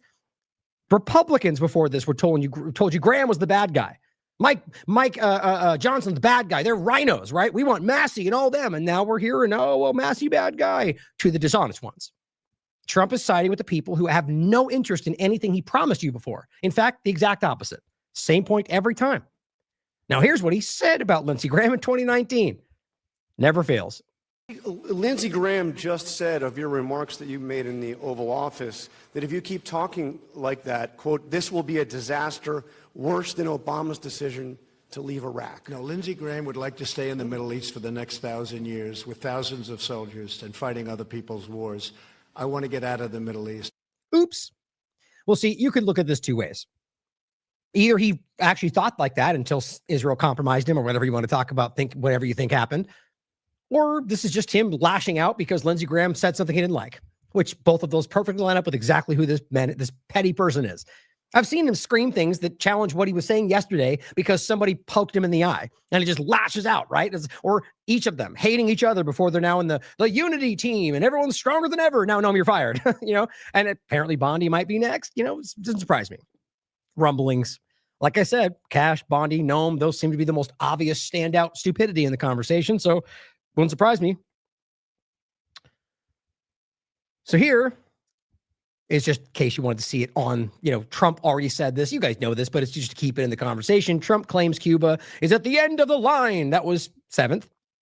I think it was the 6th, but it's reported on the 7th. Now, here he is at his new press briefing for the Shield of America, which quite literally looks like Avengers. I'm not even kidding. When somebody said that, they probably got that off an Avengers movie. It was funny. But now that he look at this logo, I mean, God, these people are ridiculous. Trump warns of imminent action against Cuba at his Shield of America's summit. Are we still pretending peace, president, and no new wars? Are we just moving on from that? Now we're at the narrative of, well, we had to because X and Y and Z. Okay, fine. Still, then those are new wars, though, right? We're on that same page? No, it's not a war. It's an operation. Okay, good times. Well, here's Mr. Nick Ridiculous. He says, President Trump tells Latin America leaders that we must start treating cartel terrorists as ISIS. The ISIS that they arm and fund and work with, and Israel does as well. Just as we formed a coalition to eradicate ISIS in the Middle East, we must now form the coalition to eradicate cartels. The ISIS that they just said bombed something like 2 days ago, but eradicated. Sort of like he obliterated something that they otherwise have to bomb again tomorrow. I guess he doesn't know his words very well. But overall, a coalition to eradicate ISIS. What was that called again, guys? Wasn't that? Oh, that's right. The war on terror. That apparently is, even though they claim it was still going because they're still using the things they claimed under that. That's what's called the forever war. That's literally, guys, what created the terms for forever war. Okay, just so that's clear. So this guy who literally screamed all year about why forever wars were going to stop is now telling you this new forever war is the best thing since sliced bread. That's what I said down here. A new forever war. This is what you voted for, right, Nick? Apparently. Oh, so here, let's play that clip real quick and you can hear what he said, and then I'll give you some thoughts on the cartel. We formed a coalition to eradicate ISIS in the Middle East. We must now do the same thing to eradicate the cartels at home. Yeah, I guess Netanyahu wrote that for him. I'm laughing about how these days, how he's it seems like he's reading off of something all the time. He never used to really do that as much. Oh, he's always big about off the cuff, but I don't know. It's weird. Who's writing these things? It seems it's just funny. Good question, I think. even though to some, it's probably somebody in his team. It's, well, it's interesting. I think that what he's discussing here is a very flagrant challenge to what he ever told you he was going to do. And that's why I question those things. So obviously that's a forever war. I mean, that's what that is. That's literally a global entity that is aimed at stopping something that they define however they want to, that'll go on for as long as they want to, which will lead to occupations of countries in, at least in a financial sense, or in some kind of or literal on the ground, or quite literally dealing with with the Delcy Rodriguez point, the oil they're already taking. This is nothing new, guys. This is just the continuation, rather Trump putting a fine point and a label on exactly what they've already been doing. And I mean, and okay, we're fighting the cartels. Are we really going to play this game again? I'll just include this clip that Jason made for our show where we discussed this. I don't think it's in the title. The episode was entitled Trump's new $2 billion WHO FDA walks back food dye ban. Let's not forget about that. Under the buried of all this conversation, they literally lied about everything they're doing. And U.S. government's long documented cartel connections. Yeah, it wasn't there. And it's a good clip. It's about 12 minutes. And I mean, guys, these are, like, you can go through this for yourself, and I hope you will, but it's more than this. There's so many examples of the U.S. government getting caught. I mean, here, watch the clip. And Israel getting caught training cartel members. It's incredible how much we have on this stuff. But just the one that the most recent that I show every time. This was from 2025. The wiretap, the DEA laundered $19 million of cartel drug money into cash and crypto. As far as I don't think anybody of substance actually got in trouble. But yeah, we're fighting those cartels. So whatever that means. That means, whatever they don't like in that area. Whatever they want to claim cartels are, while working with them in every discernible way, or we're fighting MS-13, but here they go. We'll send them back to you, Bukele. Have a good time. Trump's Golden Dome, on top of all of that, could cost $1 trillion to shield America from missiles. Golden Dome. $1 trillion. All of this is the same kind of thing, guys. Now, the Shields of America is a coalition to stop the I guess whatever they claim they're fighting, under the guise of fighting cartels, in regard to their hemisphere, right? This is the overlap in regard to whatever we're talking about from like a electronic sense. But this is just the United States, arguably, I guess, maybe whatever they include. But I'm thinking the idea about the technate idea. And so overall, $1 trillion on top of everything else. This is just a nonstop. We talked about this already. Just to include this in your mind about all these things. Every one of these are challenges to what we're promised. Now, here is them clapping about signing this alongside all of these different countries that at one point they would have called banana republics. But, it's all good because they like what I had to say that day. Now they're the democracies, right? By stroke of a pen, Eric Dougherty says, and flanked by many Latin American heads of state, President Trump forms the Shield Americas Coalition, an initiative that will decimate the cartels and narco-terrorists in our hemisphere, except the ones you work with, though. Only Trump could pull this off. Same thing. These are people that were screaming about now more forever wars, and this is the beginning of just a new hemisphere-focused war on terror, whatever they want to call it. Let's not forget they're mashing together cartel terrorism, drug lord, whatever, narco-terrorism. It's the same thing. That's right there. So war on terror, narco style, whatever you want to call it, or whatever they want to broaden that out to. So guess what? It's already started. Let's make sense of that. Okay, so they literally just signed this paper, boom, and we're already bombing things. So in case you're not that smart, that means they already started before they signed that thing. And all it really comes down to is that they're ultimately doing this regardless of whether they gave you that real play signing dynamic. This is them continuing the bombings they were already doing of fishermen that they claim were doing something wrong, or people who were moving drugs in boats in the international waters that they have no legal right to bomb, or that they didn't actually care to look and found out they were people who were, we talked about this when it was happening extensively, and it never really stopped. But the first many examples were undeniable, guys. So here's Hegseth, or never mind, it's a commentary account. But here's the South Command. On March 8th, the direction of Southcom, Southern Spear conducted a lethal kinetic strike on a vessel operating in designated terrorist organizations. So what's the signing of all this and creating all this dynamic? This is about some kind of legal cover in my mind. These are terrorist acts. Now, on top of all of it, here's Graham's going to tell you, what's really all about. I'm kind of joking, but here's the point. This regime goes down, we're going to have a new Mideast. We're going to make a ton of money. Nobody will threaten the Straits of Hormuz again. But just casually include, we'll make a lot of money. I'm sure that's not what it's all about to some of them. Profiting off of the destruction of a country, that's typical. That's good old classic U.S. foreign policy. Now, in a larger sense about resetting the world, I mean, how else do you see this?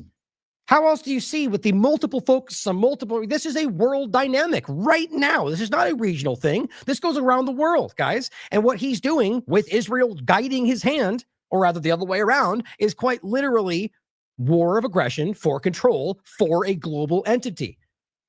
I don't know why we can't acknowledge this out loud. I mean, you can't build a global international order called the Board of Peace, which is supposed to be about peace while you conduct war everywhere, and not call yourself a globalist with a logo that's quite literally the technate of the global map. You also have plenty of examples of how their agenda has been clear from day one. Elon Musk, I mean, all of this. These people are, Larry Fink, you can't pretend like this is not exactly what we were criticizing right before. Introducing these things at Davos and the UN, I think, makes all the difference. WHO proposals, the entire network state discussion. Now, the BlackRock discussion, I think, is a good point to add to this because of response here as well. But Shay Bose says 2 of the world's largest funds are limiting the amount you can withdraw. BlackRock froze requests for withdrawals of $1.2 billion from its private credit fund. Investors in BlackRock fund with assets of $26 billion requested the withdrawal of 9.3% funds. BlackRock refused, limiting withdrawals to 5%. The BlackRock fund with assets of $82 billion. Oops, went backward. Recorded a record number of requests for withdrawals in the same week. Blackstone had to invest $400 million of its own funds to cover these costs of withdrawals. Similar problems exist with Blue Owl OBDC 2 fund, where withdrawals have been suspended. What do they see coming? BlackRock limits redemptions of private credit funds. Well, this is interesting. This person says, BlackRock, part of the globalist movement. Yeah, I agree. Defeated.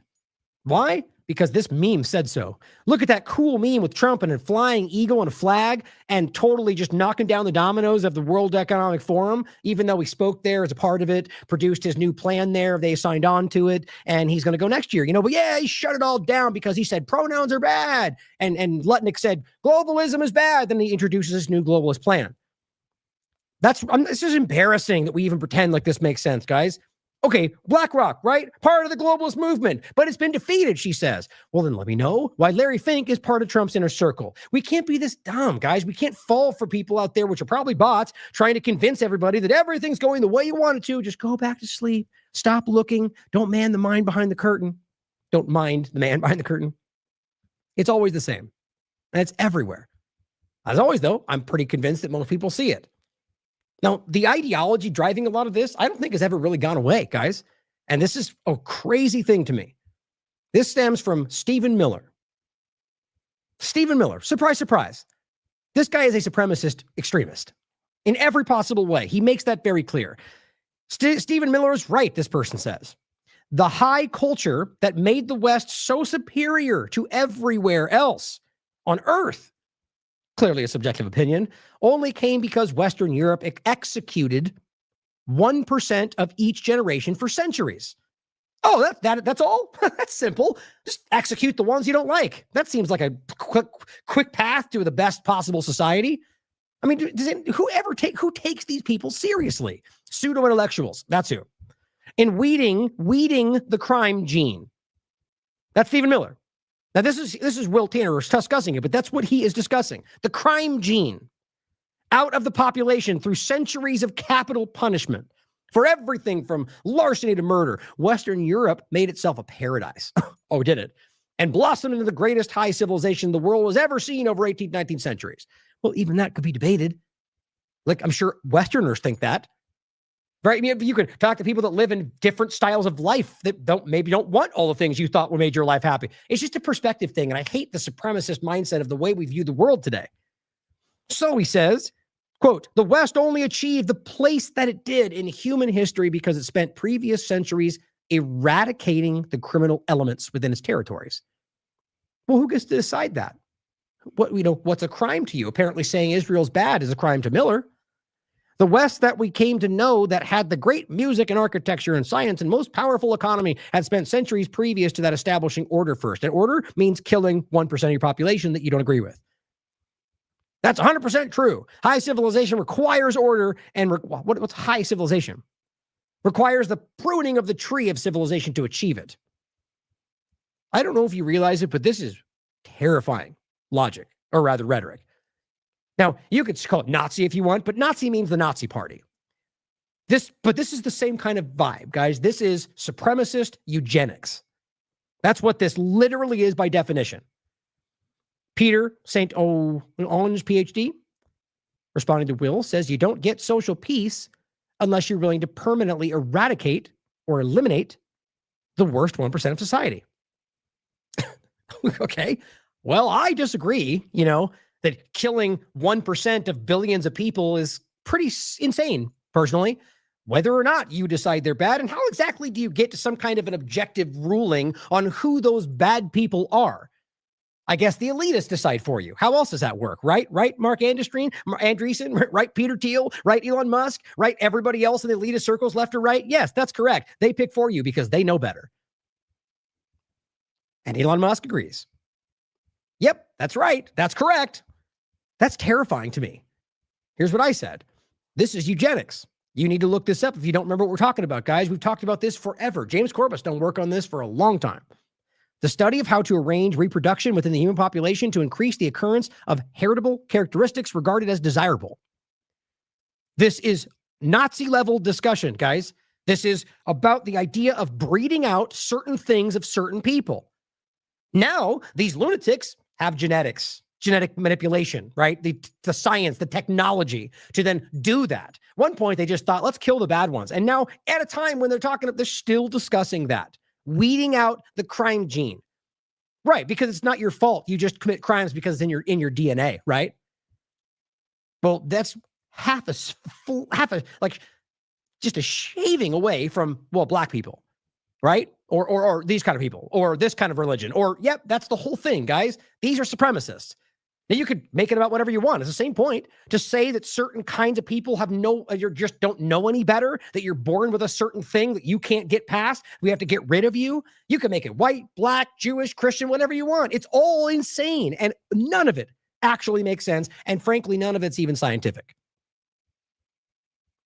Who gets to decide what characteristics qualify for weeding, Elon? Who decides if you're in those groups in the first place? Oh, the same Epstein class, apparently. Eugenics was born in the United States, in case you don't know that. It was adopted by the Nazis. It's all coming back around. It seems, in fact, it never really left. And that's not some kind of Nazi World War II point, guys. It's about the ideology that drives these things, whether Nazis or not. And that's always been there. It's super important that we understand that because, guys, these people are not just influential. They're driving the bus right now. Now, on the point of media and manipulation, which is what Elon is a huge part of, I just thought this was hilarious, but also important to see. Janice Girl points this out. Israel influencer sues Israel for non-payment. And it just happens to be our old buddy, Elon Levy. You know, the guy who got fired for lying and then continued to propagandize for Israel and is now demanding payment for the times that he was fired and wasn't actually being paid by. Right. So then it seems that he was not fired. And the idea was to create a circumstance where you're like, I'm just a guy that loves Israel. No, you're being paid to lie about Israel. Well, that's what they do, though, right? That's the reality. Now, whether $7,000 or whatever they were being paid. Lawsuits equating millions of shekels have been filed against the Israeli government for stiffing their paid influencers. Among those who didn't get paid, Elon Levy. You got to love this. Israel also flew paid protesters to The Hague to protest against the pro-Palestinian protesters.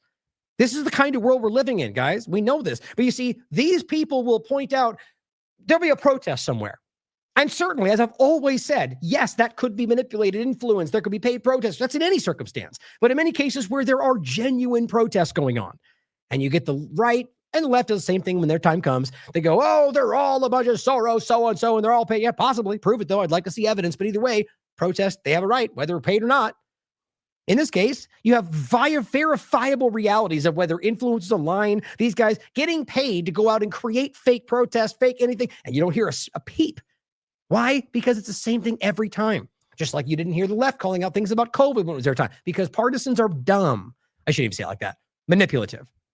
I mean, look, you know my opinion. I think very clearly when it comes to people, when I say that, I mean team sport partisans. Not that you believe you have more, more in line with conservative or liberal. Those are just opinions. Those are just policies. My mind is that people that are team sport partisan players that will ignore the facts and their integrity and their principles for the team. That's what I'm talking about. I do find that stupid. But at the end of the day, the right way to frame that, not to be subjective, is just manipulative. People that don't really care about what they're doing, they care about what they're being driven to do or what they want to achieve by manipulating you. Elon Levy is a disgusting human being. And I mean that objectively based on what he has said about starving children, about bombing innocent people. They're disgusting. And now they're not getting paid. Now they're suing the government that paid them to lie about I think that's poetic justice. Here's the article, by the way, in case you thought I was just from Gen X Girl. This is Israeli media. Claims in the millions. They were recruited for outreach at the height of the crisis to lie to you, right? And then discovered they were being shafted. Well, guess what? You know what that shows me? That shows me that everyone's struggling. You don't stiff the people trying to lie for you unless you just don't have the funds, I would argue. At the end of the day, they are stretched thin like we know the U.S. is, and I think that's what this shows. Now, on media, that's super embarrassing. You might have seen this. I mean, this is just the same thing in regard to control over media, the manipulation, the propaganda, left or right. Here's Fox News. You probably saw what's going around. Now, the quick story in this, and you can watch it, it's very, very broadly covered, is that he had what they call it. It's a dignified transfer when an Americans died because of their illegal foreign wars, and they, salute as they march them into the plane with a coffin and a flag over the coffin, right? Just like the meme we just talked about. And of course, reports are upwards of hundreds have been killed, and they're only lying about 7 of them, or telling you 7. You can decide for yourself. That's true. I think it's pretty obvious that they're hiding something, like they have every single time I've been involved in this. I mean, in the sense of like bodies being killed, like with the Iraq bombing, all the, so what did they say? 100 concussive, brain injuries. They just think we're that stupid. But the point here is that they had this, and Trump shows up with a ball cap on, which frankly, I don't care. I don't see why that would be taken as some kind of an insult, but either way, I mean, there's a decorum point to be made, but that's these people do what they want. Trump shows up in a baseball cap or whatever, MAGA hat. And this has been very widely covered. Then apparently the story goes that he was angry, or people were criticizing him. So he called Fox News and says, don't show that. And what they do? Well, they dutifully did what they were told. And instead, they lied to everybody, and they got an older clip, which is from December, and showed him looking like that, even though it says Saturday. So you can decide if that's dishonest. I mean, it is. They're lying to you. And what it ultimately shows is that as many pointed out, is that they're working for the Trump administration. At the very least, that they'll, as CNN recently said, well, Israel says we're not allowed to show this, and so they don't show it to you. That's where we are, guys. They're not even hiding anymore. That Fox News was like, oh, but it'll embarrass him, so let's just show something else. You may find that to be a small point. That's not journalism. That's propaganda. And speaking of propaganda, Off Guardian rightly points this out. What does this remind you of? Here's what they posted. And this was like a government posted thing. It says, "Dear the rest of the world, we're just cooler than you. Sorry. Sincerely, America." God, that's cringy. It's embarrassing. And frankly, if you're out there watching the show, that is not what I think most Americans are like. That is what they want you to think. That is the supremacist, manipulative, partisan, childish thing that is, I don't believe, represents most people in this country. I could certainly be wrong. I know that they exist and they're everywhere, but I laugh at people like this because that's just ridiculous. It's childish. But what does this remind you of? I don't want to play the music just because it's obnoxious. And I'll make a point about it in a second. Oh, so you got military personnel doing little dances for the video.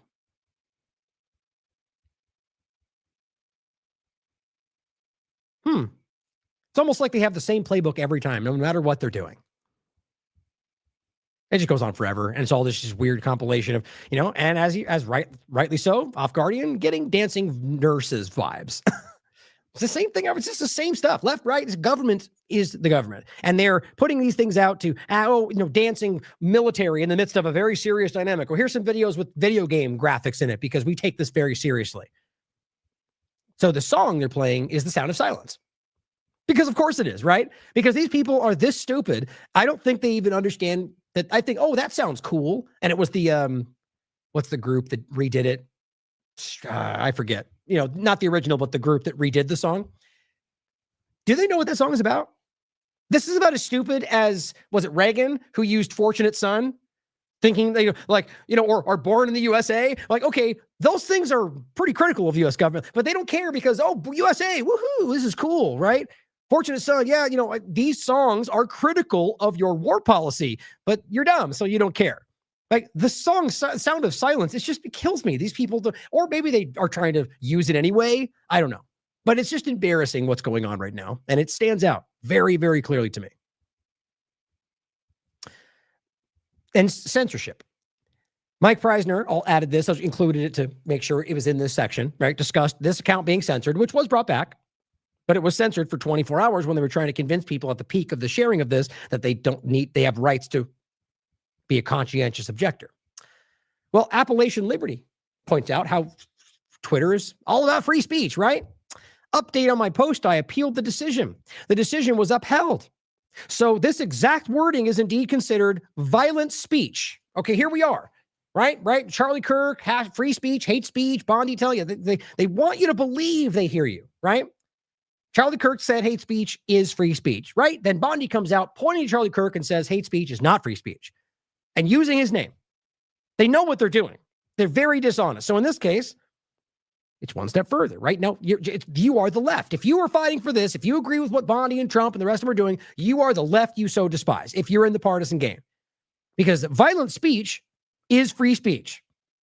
Regardless of what words are not violence. That was a huge thing during the left-right fight when you guys were fighting the left. Now you're in power. Now suddenly violent speech is dangerous because you said the word fascist. All of you are ridiculous. But this is where this gets important. He tagged Harrison Smith and says, Israel would be easy to destroy. Just quit paying their bills for them and defending them when they say stay a new war. That is what he just got censored for. That's what they tagged. Violent speech. Israel would be easy to destroy. You know how many people right now are discussing how easy Iran or how Iran might be destroyed and how they want it to be destroyed, kill everybody in Iran? It's all over the place. And then he says, just quit paying their bills, defending them. I mean, clearly you know what this is.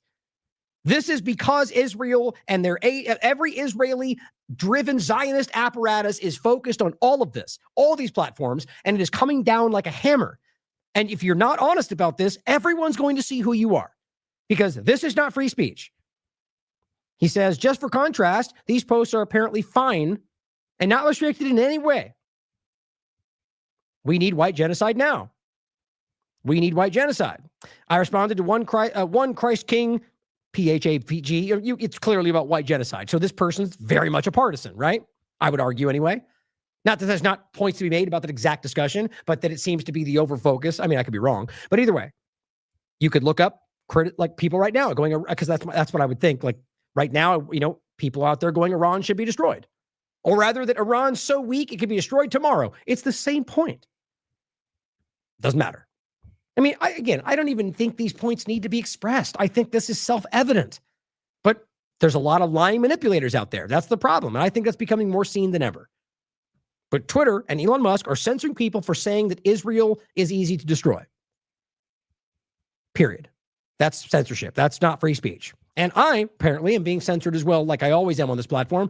Just Primo Radical says, just realized I am somehow no longer following a bunch of accounts that I was. Also seems that I'm not able to follow TLAV at the moment. Looks like he ended up getting it for some reason. Are we back to the pre-Elon shadow banning, impression throttling, and concealed censorship? It's never stopped. Now, Daniel McAdams also points out any update on how X maintains safety in it maintains safety of Twitter in times of crisis. This is X Safety pointing it out. As part of Twitter's incident response protocol, Twitter. I just screwed myself up by hitting that. Where was that protocol?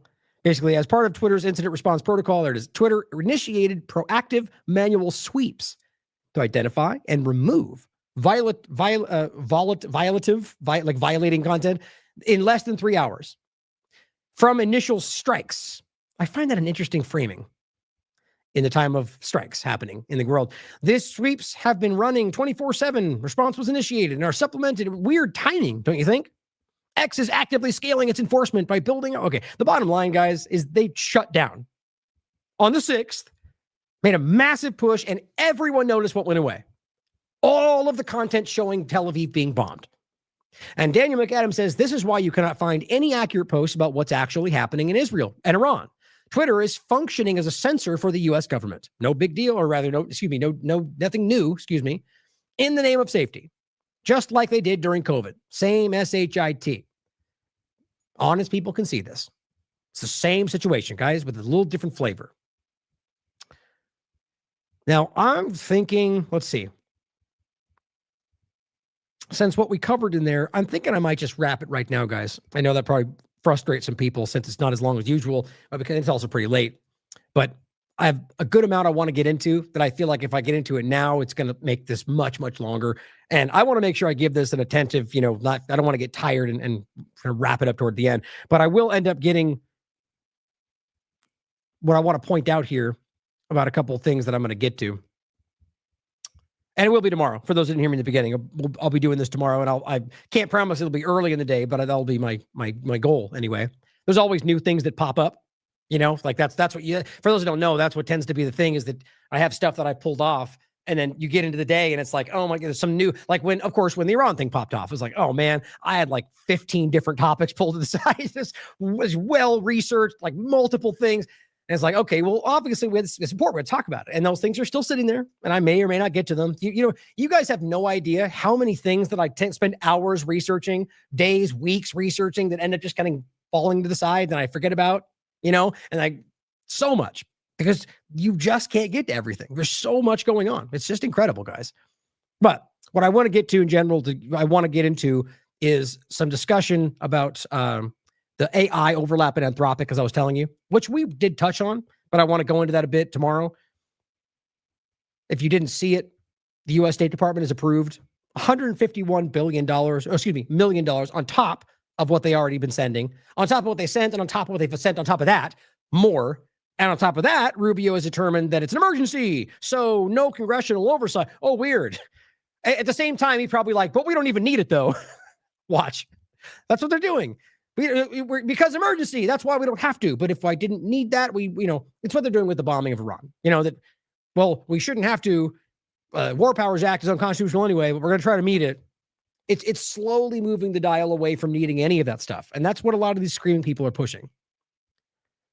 Well, yeah, I'll get into a lot of this tomorrow, but the overall point of where the war is at, right? And this is, right, there's interesting discussions about this.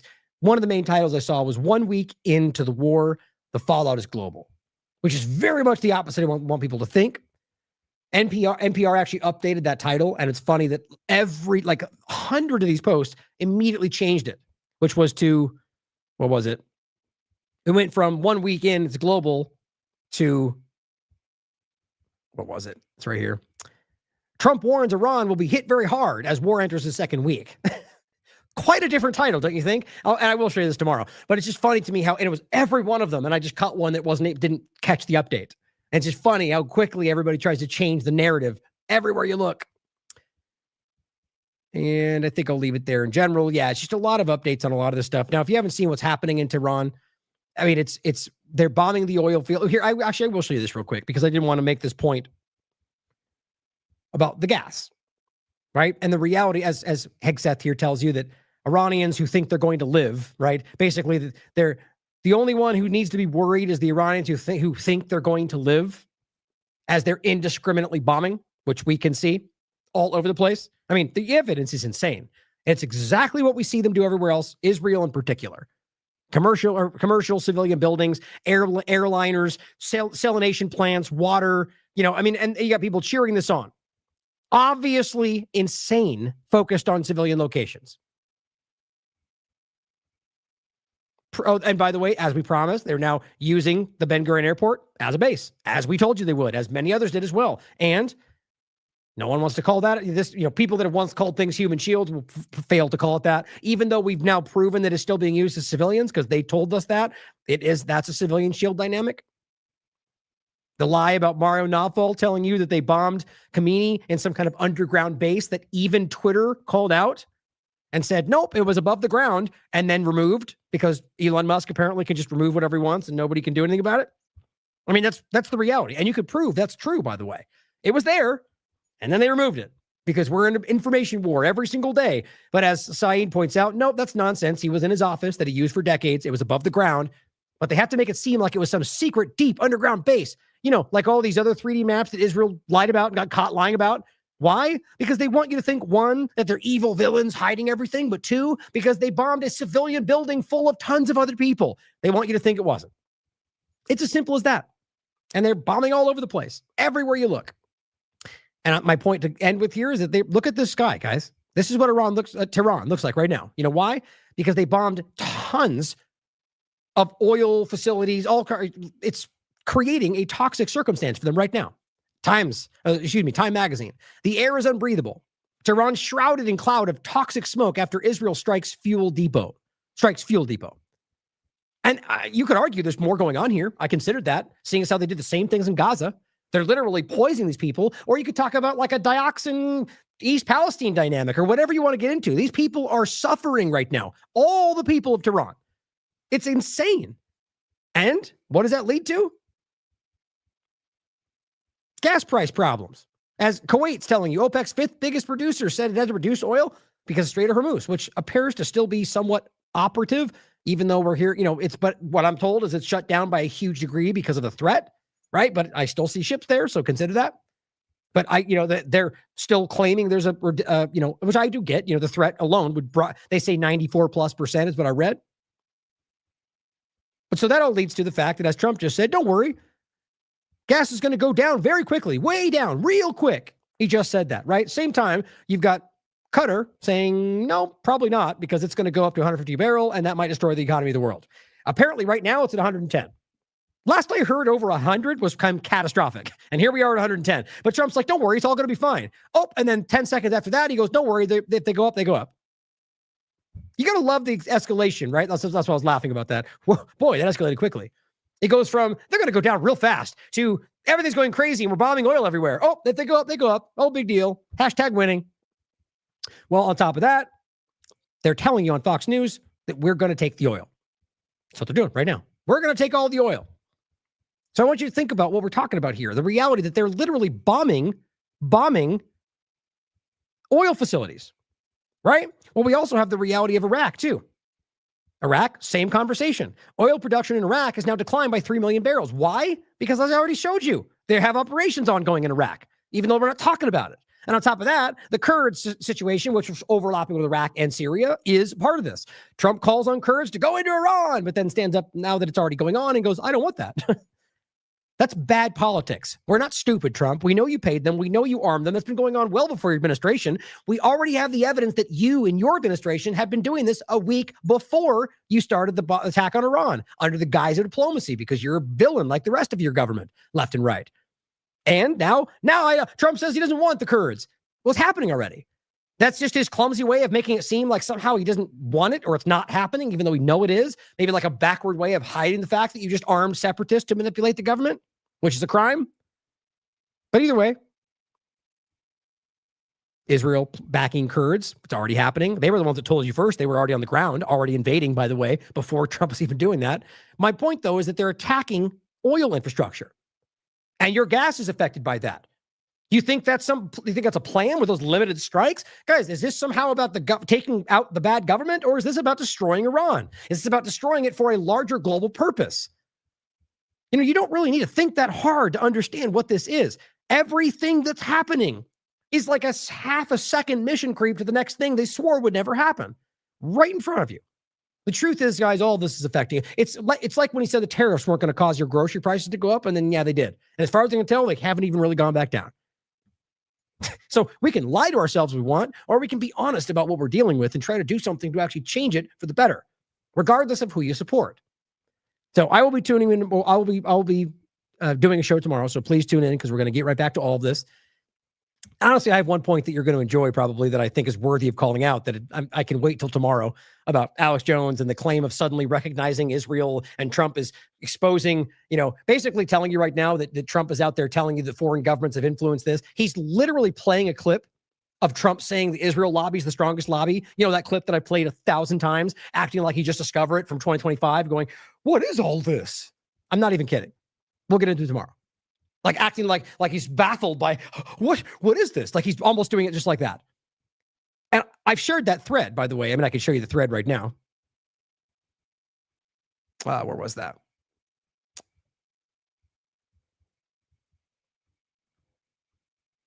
This one, which you guys have seen so many times, right?